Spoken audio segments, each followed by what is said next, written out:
Shichibukai. Shichibukai pertama kali muncul di awal cerita sebagai aliansi 7 bajak laut kuat yang bekerja sama dengan pemerintah dunia. Mereka ditawari posisi ini karena kekuatan dan reputasi mereka yang luar biasa. Sebagai imbalannya, bounty mereka dibekukan. Bahkan ada yang menggunakan status ini untuk menyelamatkan rakyatnya, seperti Jinbei atau buah Hancock. Sistem ini jadi bagian dari 3 kekuatan besar yang menyeimbangkan lautan: Angkatan Laut, Yonko, dan Shichibukai. Shichibukai punya peran utama untuk membantu Angkatan Laut. Tugas mereka antara lain menangkap bajak laut buronan atau ikut berperang ketika dibutuhkan. Misalnya saat perang Marineford. Dengan status ini, mereka juga diakui secara resmi oleh pemerintah dunia dan bisa bebas bertindak tanpa takut dikejar hukum. Nama besar mereka saja sudah cukup bikin bajak laut lain ketakutan. Berkat status itu, mereka bahkan juga dianggap anjing pemerintah oleh sesama bajak laut. Beberapa nama besar yang pernah jadi Shichibukai seperti Dracul Mihawk, pendekar pedang terkuat di dunia, buah Hancock, Ratu Amazon Lily, Bartholomew Kuma yang akhirnya dijadikan senjata hidup pemerintah, Crocodile, dalang di balik kekacauan di Alabasta, dan Kyushito do Flamingo, penguasa Dressrosa, Gecko Moria, pengendali bayangan, Buggy, si badut licik yang naik daun setelah Marineford, Edward Wayfield yang disebut anaknya Shirohige, dan juga Jinbei yang awalnya bergabung demi melindungi kaumnya. Walaupun resmi diakui pemerintah dunia, kenyataannya banyak Shichibukai yang justru menyalahgunakan kekuatan. Crocodile mencoba merebut kerajaan Alabasta, do Flamingo memperbudak rakyat Dressrosa, bahkan sebagian lebih mementingkan ambisi pribadi daripada perintah pemerintah dunia. Karena itu, Shichibukai bukan cuma jadi alat pengendali, tapi juga sumber masalah baru. Puncaknya terjadi setelah Perang Besar Marineford. Dari situ banyak pihak yang sadar kalau sistem ini lebih banyak mudaratnya daripada manfaatnya. Akhirnya dalam pertemuan Reverie, Raja Cobra dari Alabasta dan Raja Riku dari Dressrosa mengajukan pembubaran Shichibukai. Usulan ini disetujui dan hak istimewa Shichibukai langsung dicabut. Angkatan Laut pun bergerak untuk menangkap mereka kembali sebagai bajak laut biasa. Kerajaan anggota. Sekitar 800 tahun lalu, ada 20 kerajaan yang bersekutu untuk menggulingkan kerajaan kuno di masa abad kekosongan. Dari aliansi itulah lahir pemerintah dunia. 19 raja pindah ke Marejoes dan menjadi naga langit, sementara satu kerajaan yaitu keluarga Nefertari dari Alabasta tetap tinggal bersama rakyatnya. Dari situlah sistem negara anggota mulai terbentuk dan makin berkembang hingga sekarang ada lebih dari 170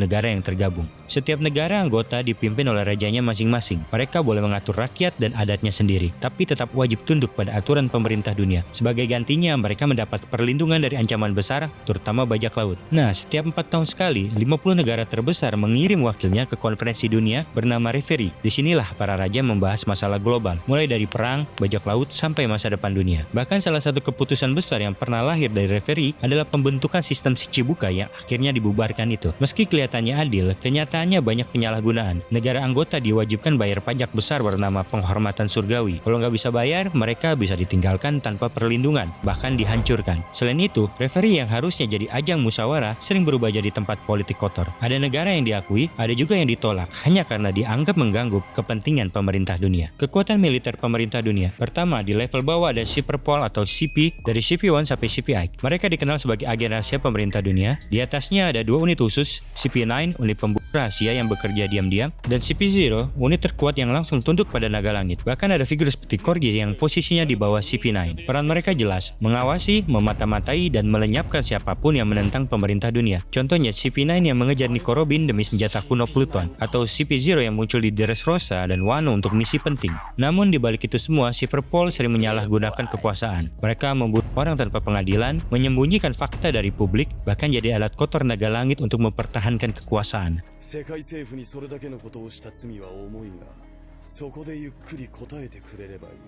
プルトンの設計図のありかについて。 Selain Cyberpol, ada Ennis Lobby Staff, dipimpin Baskerville. Tugas mereka adalah mengadili kriminal dan menentukan apakah seorang tahanan harus dihukum mati atau dipindahkan ke Impel Down, penjara bawah laut dengan keamanan maksimum. Penjara ini dulunya dipimpin Magellan, lalu digantikan Hannibal. Walau disebut mustahil ditembus, kenyataannya pernah dijebol oleh Luffy dan Blackbird, sehingga memperlihatkan celah besar dalam sistem keamanan pemerintah dunia. Terakhir, ada juga polisi lokal. Mereka menegakkan hukum di negara masing-masing. Berbeda dengan angkatan laut yang cakupannya global, walau terlihat kecil, peran polisi tetap penting sebagai bagian dari struktur hierarki pemerintah dunia. Dari pasukan terang-terangan seperti polisi, ada penegak hukum formal seperti Ennis Lobby, dan ada pasukan bayangan seperti Cyberpol. Semuanya bergerak untuk satu tujuan, menjaga kelangsungan pemerintah dunia, meski sering dengan cara yang kejam dan penuh penyalahgunaan kekuasaan. Tenryubito, naik ke level atas hierarki pemerintah dunia, kita sampai pada kelompok yang paling dibenci di penonton One Piece, para naga langit atau Celestial Dragon, atau juga dikenal dengan Tenryubito. Mereka adalah keturunan dari 20 raja yang membentuk pemerintah dunia sekitar 800 tahun lalu, dan dari 19 keluarga yang tersisa, karena keluarga Nefertari tak memilih tinggal di sana, muncul nama-nama bangsawan dunia seperti Roswart, Don Kushito, Vigarland, Separd, Menmir, Nerona, dan Narimo Shifu. Dengan status sebagai dewa di bumi, mereka punya hak istimewa luar biasa. Mereka tinggal jauh dari penderitaan rakyat, dilayani angkatan laut, dilindungi CP0. Mereka bahkan bisa mengendalikan kebijakan besar lewat Heavenly Tribute, yaitu pajak besar yang dibebankan kepada negara-negara anggota pemerintah dunia. Kekayaan mereka tidak datang dari kerja keras, melainkan dari upeti rakyat yang terus diperas. Di balik gelar bangsawan, naga langit terkenal sombong, kejam, dan angkuh. Mereka hidup di atas hukum yang bebas melakukan apapun, memperbudak manusia, merampas, bahkan membunuh tanpa konsekuensi. Budak-budak mereka dipaksa memakai simbol cakar naga sebagai tanda kepemilikan. Banyak tokoh terkenal seperti Boa Hancock,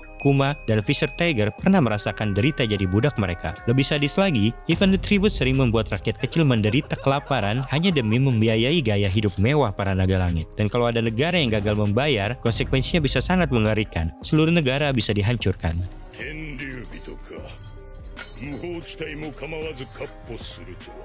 Tak heran kalau Celestial Dragon menjadi simbol nyata kebusukan dari pemerintah dunia. Mereka bukan hanya penguasa di atas rakyat, tapi juga monster yang dilindungi hukum. Ksatria Suci atau Holy Knights. Holy Knights atau Ksatria Suci adalah pasukan elit yang menjaga tanah suci Marijoa. Mereka pertama kali disebutkan sekitar masa Reverie ketika kekuatan angkatan laut mulai dipertanyakan. Disinilah Ksatria Suci tampil, mengambil alih banyak urusan penting. Namun sebenarnya mereka sudah ada sejak puluhan tahun lalu. Bahkan ikut serta dalam insiden Lembah Dewa 38 tahun silam. Artinya sejak lama mereka menjadi tangan kanan pemerintah dunia. Dipimpin oleh Santo Vigarland sebagai Supreme Commander, Ksatria Suci memiliki struktur dengan pangkat komandan seperti Samrock Vigarland, saudara kembar Shanks, kekuatannya bahkan disebut selevel Yonko. Selain Samrock, beberapa anggota lain sudah terungkap seperti Gunko, Shepard Sommers, dan Rimo Shifu Killingham. Menariknya, tidak semua Holy Knights harus lahir sebagai Celestial Dragon. Ada yang direkrut dari luar, contohnya ketika mereka mencoba menarik Loki. Begitu masuk, status mereka otomatis naik menjadi Celestial Dragon. Peran utama Ksatria Suci adalah menjadi polisi khusus Celestial Dragon. Mereka menjaga gaya hidup bangsawan dunia, melindungi mereka dari ancaman, sekaligus menghukum bila ada yang melenceng. Contoh nyata, Don Kushito Musogar pernah dijatuhi hukuman mati oleh Garling karena berani berbuat baik kepada rakyat kelas bawah. Dari sini terlihat, kekuasaan mereka bukan hanya melampaui para bangsawan dunia biasa, tapi juga melebihi angkatan laut, bahkan Laksamana Armada sekalipun. Satu-satunya atasan mereka hanyalah Gorosei dan Imu. Namun di balik tugas mulia menjaga ketertiban, Ksatria Suci juga dikenal penuh kontroversi. Dalam insiden Lembah Dewa, mereka dengan kejam memburu budak dan penduduk asli hanya demi hiburan. Mereka pun diyakini akan segera menjadi lawan utama pasukan revolusi, terutama setelah Sabo muncul sebagai simbol perlawanan dunia. Dengan kekuatan setingkat Yonko dan otoritas absolut, Holy Knights adalah ancaman besar yang menunjukkan betapa gelapnya wajah pemerintah dunia. Gorosei, lima tetua atau Gorosei adalah 5 naga langit dengan peringkat tertinggi yang dikenal sebagai otoritas tertinggi pemerintah dunia. Di depan publik, mereka lah penguasa tertinggi. Padahal kenyataannya mereka hanyalah boneka dari sosok misterius Imu, sang penguasa sejati tahta kosong.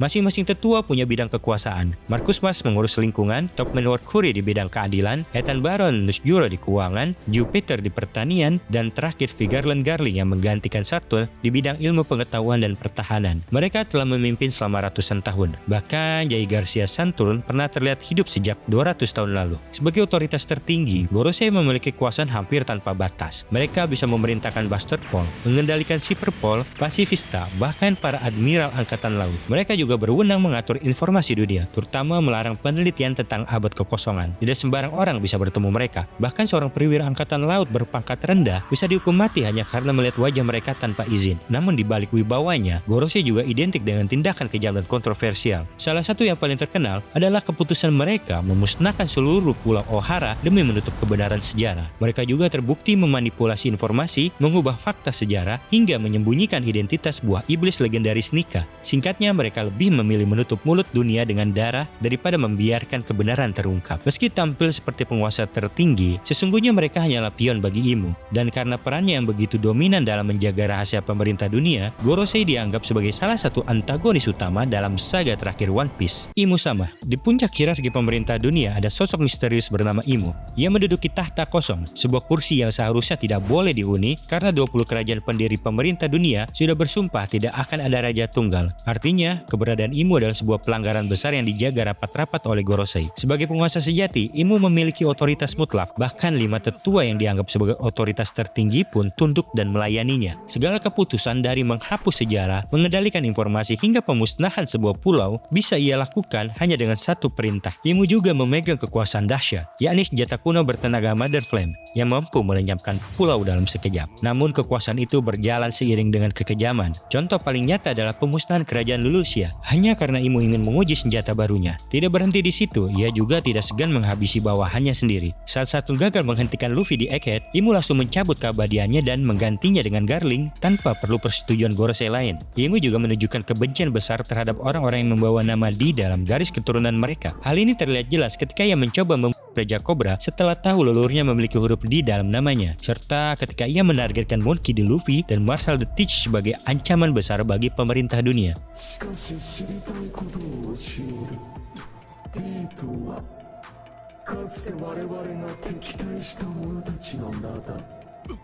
Dengan kekuasaan absolut, sifat kejam dan rahasia yang menyelimuti dirinya, Imu bukan hanya penguasa bayangan, tapi juga antagonis utama dalam saga terakhir One Piece. Dialah sosok di balik layar yang mengendalikan seluruh dunia, sekaligus menjadi ancaman terbesar bagi kebebasan.